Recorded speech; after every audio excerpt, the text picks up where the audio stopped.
안녕하세요. 반갑습니다. AP투자연구소의 이정열 전략팀장입니다. 금일은 4월 9일이고 현재 시각은 4시 17분을 지나가고 있습니다. 신풍작이고요. 코드번호 019170입니다. 자, 9만원, 여기 9만원, 그리고 95,000원, 이 부분을 좀 뚫어줘야 된다라고 계속 좀 말씀을 드렸었는데, 어제 오늘 해가지고 좀 이제, 돌파를 하려고는 하는 것 같은데, 힘이 조금은, 약한 모습을 좀 보여주고 있죠.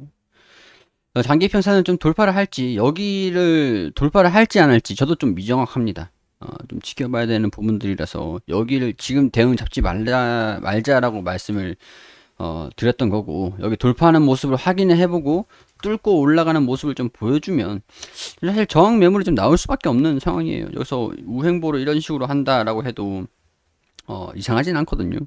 그렇기 때문에 이 부분을 체크를 해보자. 돌파를 한 다음에 수정을 받고 반등이 나올 때 이런 것도 좀 확인하고 이 흐름에서 대응을 하자라고 좀 말씀을 좀 드렸던 그런 상황이에요. 일단은 오늘 수급도 차익 실현 매물들이 단기적으로 좀 나왔죠. 이 차익 실현 매물들이 나와줬던 게 여기서 매수를 해가지고 여기서 팔고 어떨지 모르니까 절반 비중 정도라도 덜어내고 약간 그런 움직임이라고 할 것 같아요. 최근에 단기 매물 같은 것들이 좀 출현을 했다. 외국인 같은 경우에서도 4월 7일, 8일, 자 7일, 8일 이렇게 좀 올라가는 모습에서 단기 차익 실현이 좀 나와줬다라고 할 수 있는 부분들인데, 여기서 우리가 돌파를 할지, 추후에 올라가는지 주가가 다시 여기로 올라가는지 이런 식으로 좀 올라가는지 10만 원까지 뭐 단기적으로 본다고 해도 이런 움직임을 좀 보여주는지가 올라가는지가 중요한 거잖아요. 그러니까 우리가 이전에 우리 같은 경우에 여기서 신규 매수를 했다라고 하는 것 같으면 상관없는데, 우리가 제가 어제 영상을 그 좀 이렇게 찍어 드리면서 평균 단가를 한번 좀 올려달라고 말씀을 드렸어요. 12만 원, 87,700원. 평단 이렇게 되면은 뭐 상관없는데, 고향이 울산이시네요. 저도 울산인데, 평단을 8.8만 원, 그리고 12만 6천 원 있잖아요. 이렇게 평단 대응이 안 되신 분들도 있으실 거고. 자, 그렇기 때문에 우리 같은 경우에서 12만 원 부분이 좀 많으신 것 같은데 이쯤이에요. 이쯤 평균 단가를 낮췄다, 여기서 팔고 여기서 산다라고 하면 평균 단가가 좀 낮아지는데, 보고 평균 단가를 한 번 더 낮추라는 거죠. 여기서 결국에는 10만 원, 12만 원 다시 돌파를 못 한다라고 하는 것 같은 경우에서는 결국에는 다시 대응을 잡아야 됩니다. 다시 시간은 흘러가고 있으니까 이런 식으로 여기 바닥을 좀 다져가지고 올라가는 이 기회를 돌파를 하는지 좀 봐야 돼요. 그게 여기가 될지 보면서 대응하자는 거예요. 12만 원 우리가 여기서 잡았다 그러면 상관없죠. 상관없죠. 못 들으면 팔면 되죠. 못 들으면 팔면 되는, 근데 그게 아니잖아요. 신규 매수 하신 분들 같은 경우는 그렇지만은 신규 매수 하시는 분들도 여기서 못 들으면 팔면 되는 부분들인데, 12만원 평균 단가 14만원 가지고 계신 분들은 평균 단가를 계속 낮춰가지고 대응을 해서 여기서 또 대응을 하면은 12만원이던 게 한 여기 한 11만원 한 그 정도로 좀 낮아지시겠죠. 10만원 11만원 부근까지 좀 낮아지시겠죠. 이 정도로 대응을 좀 한다라고 한다면. 근데 이거를 여기서 대응 잡고 올라가는 걸 좀 노려보는 그런 구간이, 여기서 움직임이 중요하다라는 거죠. 이거를 여기 확인을 하면서 평균 단가를 좀 낮추면 되지 않을까, 그런 생각이 들어요. 그래서 아직까지는 저는 관망을 하면서 지켜보고 있는 겁니다. 제가 여기서 매도를 한다, 그리고 여기 이 구간 이렇게 좀 말씀을 좀 드렸습니다. 이때는 비중 축소 뭐 그런 식으로 좀 말씀을 좀 드렸었고, 여기서도 그렇고 여기서도 그렇고 말씀을 좀 드렸었죠. 근데 여기에서 제가 여기에서 매수를 하자라는 의견을 드리지 않고 조정을 받는 거 확인을 하면서 진행을 하자라고 말씀을 드렸던 게, 이런 흐름을 보여줄까봐 걱정이 돼서 일단 확인을 하고 대응을 잡자라고 말씀을 드렸던 거예요. 근데 지금 상황에서 뚫지 말라는 법도 없어요. 뚫지 말라는 법도 없어요. 그러니까 확인을 하는 게 중요하다. 항상 말씀드리는 게 지켜보면서 대응해라. 이런 식으로 좀 말씀을 드리는 겁니다. 이해되시겠죠? 평균 단가가 좀 높으신 것 같더라고요. 지금 상황에서 댓글을 좀 보니까 12만 원이신 분들 같은 경우에는 평균 단가 관리를 앞으로도 계속 하셔야 돼요. 제가 이전에도 좀 말씀드렸던 게, 여기서 올라가는 게 14만 원, 16만 원, 18만 원 올라갈 거라고 기대를 하는 것보다 현실적인 부분들이 돌파를 하다가 수정받고 그리고 또 이제 대응 평단 낮추고 팔고 수익금으로 평단 낮추고 또 팔고 수익금으로 평단 낮추고 이런 식으로 가는 게 현실적이다라는 거예요. 나중에 비중 관리여서 잘 하셔야 되고, 무조건 비중이 매수만 계속하는 게 평단 관리를 하는 게 아니에요. 여기서 매수를 했다가 여기서 제가 100주를 가지고 있다가 여기서 50주를 샀어요.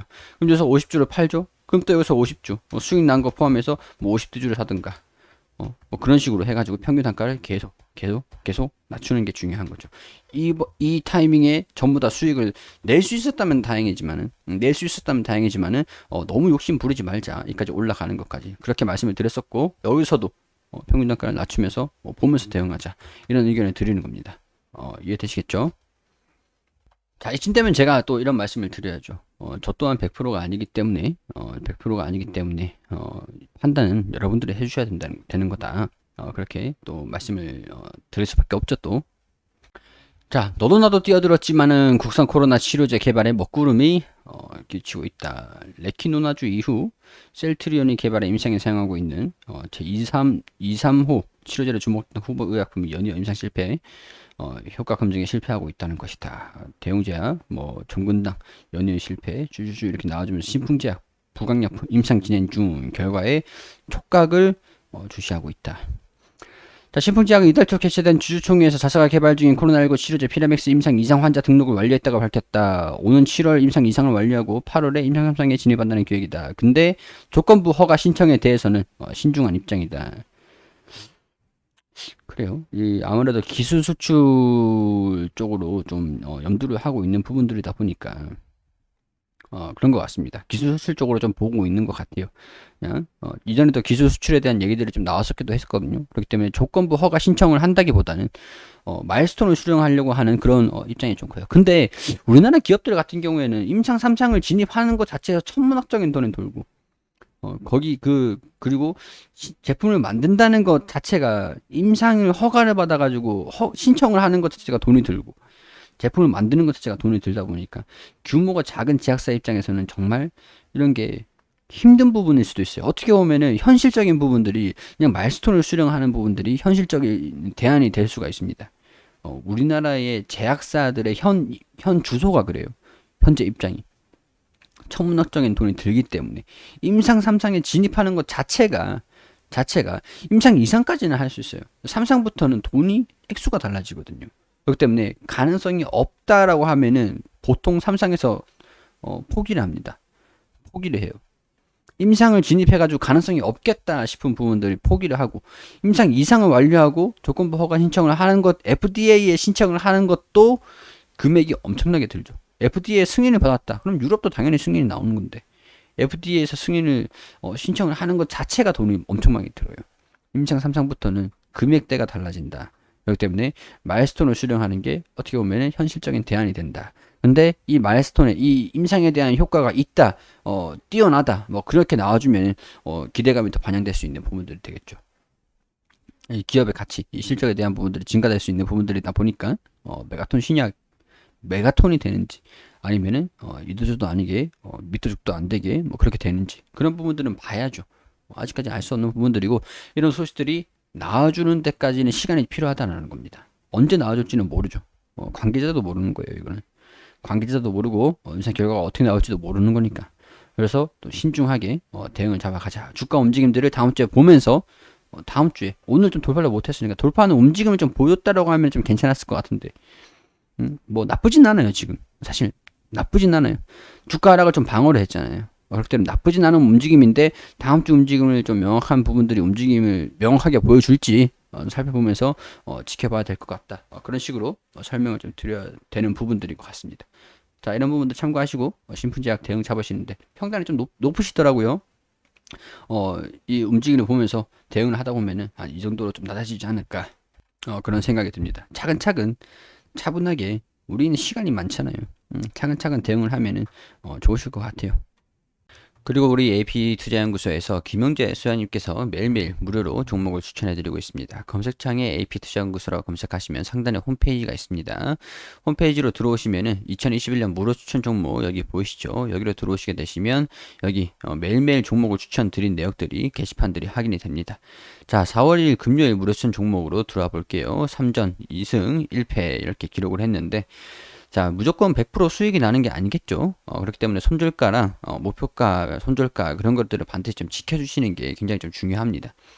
자, 9시에 러셀 현재가 6,250원 기준 매수 1차 목표가 6,430원 손절가 6,030원으로 대응하시라고 말씀드리고 9시 3분에 화승 엔터프라이즈 현재가 18,550원 1차 목표가 19,100원 손절가 17,500원 그리고 9시 4분에 백산 현재가 1,950원 1차 목표가 11,300원 손절가 1,200원으로 대응하시라고 추천드렸습니다. 자, 러셀이 1차 목표가 돌파, 추가 상승 중입니다. 차트를 통해서, 호가를 통해서 이렇게 자세한 부분도 설명을 드렸고, 그리고 화승 엔터프라이즈 9시 4분 최고가 19,200원으로 1차 목표가 돌파. 이런 식으로 좀 약간 단기적으로 치고받을 수 있는 종목들을 추천을 드리는 겁니다. 하루 만에 매매를 결정할 수 있는 종목들. 무료 추천주로 3종목 추천해 2종목 수익, 1종목 보유 중입니다. 러셀, 화승 엔터프라이즈. 보유 종목은 백산이다. 이렇게 매수가, 목표가, 손절가 잘 지켜주시라고 단타의 개념 이런 부분들 다 이렇게 경고 문구라든가 다 어떻게 따라와야 되는지 그런 부분들 다 상세하게 설명을 다 드립니다. 자, 그리고 장중에 보유 종목들 이렇게 다 설명을 드린 다음에 장 마감하는 4시 경쯤에 이렇게 결산을 좀 올려주세요. 러셀 13% 정도 상승을 했다. 그리고 당일 최고가 13% 정도 상승했다. 그리고 화승 엔터프라이즈 3% 정도 상승을 했다. 여기 매수가, 매수 추천가. 그리고 백산이 오늘 추천가 대비 마이너스 5% 정도 당일 최고가 11,300원으로 기록을 했는데 추천가 대비 마이너스 5% 정도 손실이 났습니다. 자, 이렇게 되면서 러셀, 화승 엔터프라이즈, 백산 이렇게 수익, 손절, 수익, 손절 이런 식으로 합산 누적 수익률 이렇게 달별로 꾸준하게 누적해서 가지고 가는 겁니다. 종목을 우리가 아무리 그래도 100% 수익을 전부 다 낼 수는 없겠죠. 그렇지만은 좀 단기적으로 빠르게 이제 결정을 할 수 있는 종목들로 추천을 드리고 나름대로 이제 판단을 하셔가지고 수익을 날 수 있는 종목들로 좀 안내를 드리는 겁니다. 단기적으로 좀 수익이 필요하다, 단단 매매를 좀 해보고 싶다라고 하시는 분들 같은 경우에는 홈페이지 오셔서 도움을 좀 받으시면 좋겠다라는 말씀 드리도록 하겠습니다.